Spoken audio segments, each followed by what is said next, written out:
Assalamualaikum warahmatullahi wabarakatuh. Alhamdulillahirrabbilalamin. Wassalatu wassalamu ala asrafil anbiya'i wal mursalin Sayyidina wa maulana Muhammadin wa ala alihi wa sahbihi ajma'in.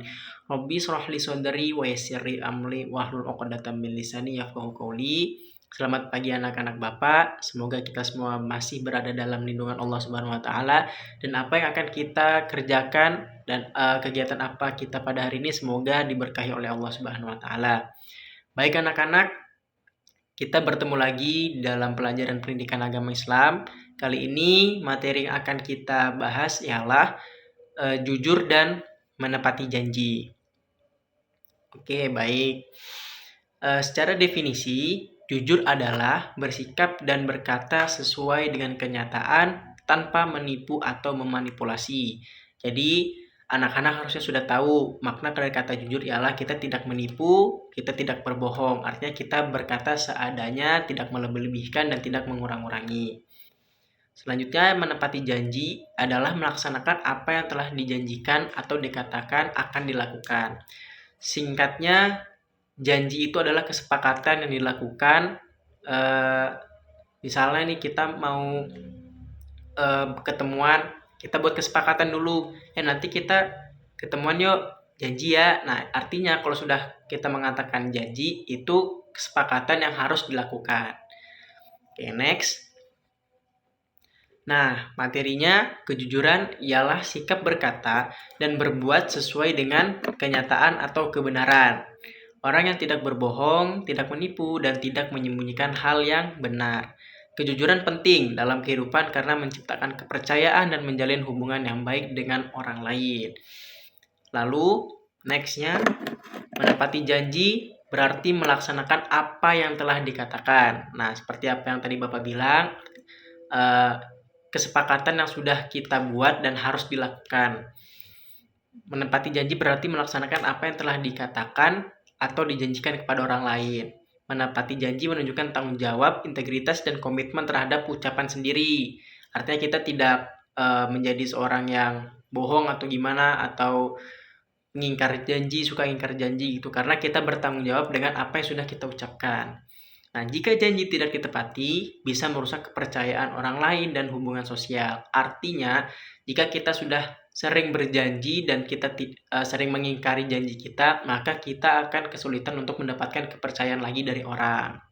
Perlu anak-anak ketahui bahwa kepercayaan dari orang lain itu adalah sesuatu hal yang mahal, salah satu hal yang mahal di hidup kita.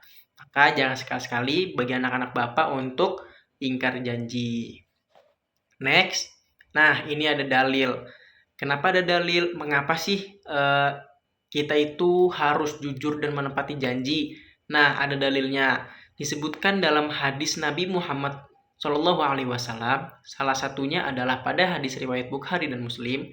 Tanda-tanda orang munafik itu ada 3. Apabila berkata, ia berdusta. Apabila berjanji, ia mengingkari. Dan apabila dipercaya, ia berkhianat. Nah, kenapa kita harus jujur dan menepati janji? Karena jika kita tidak jujur, jika kita sering berdusta, jika kita sering ingkar janji, maka kita termasuk golongan orang-orang yang munafik. Nah, Bapak mau anak-anak Bapak tidak ada yang masuk dalam golongan orang-orang munafik ya. Next, contoh penerapan. Nah, ini bagaimana sih kita menerapkan jujur dan menepati janji di kehidupan nyata, gimana aja sih contohnya? Nah, ini Bapak ada punya satu contoh kasus di jujur dan satu contoh kasus di dalam menepati janji. Jujur, apabila menemukan dompet di jalan dan setelah dibuka ternyata terdapat uang dan surat-surat berharga. Sebagai orang jujur, yang harus dilakukan ialah mengembalikan dompet beserta isinya kepada pemiliknya. Nah, jadi apabila anak-anak Bapak ketemu dompet nih di jalan, kan ada uang, ada suratnya tuh, ada KTP, ada identitasnya. Nah, itu sebagai orang jujur, yang kita harus lakukan adalah kita mencari alamat dari yang punya dompet dan kita mengembalikan kepada pemiliknya. Maka itu kita termasuk ke dalam orang yang jujur. Ini yang menepati janji. Jika kita telah berjanji untuk bertemu dengan seseorang, lalu di waktu yang sama ada ajakan untuk melakukan kegiatan lain, maka yang harus kita lakukan adalah menunaikan janji pertama yang telah kita buat terlebih dahulu. Nih contohnya misalnya kita punya janji sama orang untuk di hari Rabu kita nonton bioskop. Lalu di hari Rabu ada ajakan juga nih dari teman lain untuk jogging di hari Rabu juga. Maka yang harus kita lakukan adalah kita menunaikan janji pertama, yaitu untuk nonton bioskop dulu, baru kita melakukan kegiatan lain. Itu adalah contoh penerapan tindakan jujur dan menepati janji di kehidupan nyata yang bisa dicontoh anak-anak semua. Next, hikmah. Nah, hikmah ini lebih ke arah untuk apa sih kita ini jujur, untuk apa sih kita ini menepati janji. Selain tidak menjadi orang munafik, ada lagi hikmahnya anak-anak. Pertama, kejujuran itu akan membimbing pada kebaikan dan kebaikan akan membimbing kita ke surga. Sebaliknya, apabila kedustaan itu akan membimbing kita kepada kejahatan dan kejahatan akan menggiring kita ke neraka. Kedua, menepati janji berarti kita melaksanakan janji yang pernah kita ucapkan kepada orang lain. Menepati janji merupakan wujud dan memuliakan, menghormati dan menghargai sesama manusia. Jadi kejujuran dan menepati janji itu punya hikmahnya juga teman-teman. Segala perbuatan baik di dunia ini pasti kita punya hikmah. Apapun yang terjadi di dunia ini, apakah itu musibah, apakah itu rezeki, itu pasti punya hikmahnya. Nah, kejujuran dan menepati janji itu juga punya hikmahnya. Sehingga Bapak mau anak-anak Bapak setelah kita belajar tentang jujur dan menepati janji, anak-anak Bapak menjadi orang yang jujur dan juga orang yang tidak ingkar janji. Supaya apa? Supaya kita tidak termasuk dalam golongan orang-orang munafik yang telah disebutkan oleh Rasulullah. Gitu ya anak-anak semua.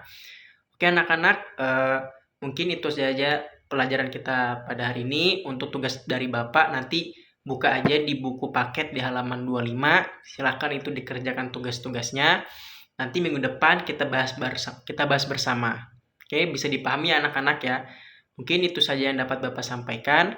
Mari sebelum kita menutup pembelajaran kita pada hari ini, kita membaca doa kafaratul majlis. Subhanakallahumma wa bihamdika asyhadu alla ilaha illa anta astaghfiruka wa atubu ilaik. Thank you anak-anak. May we all find peace and patience. Wassalamualaikum warahmatullahi wabarakatuh.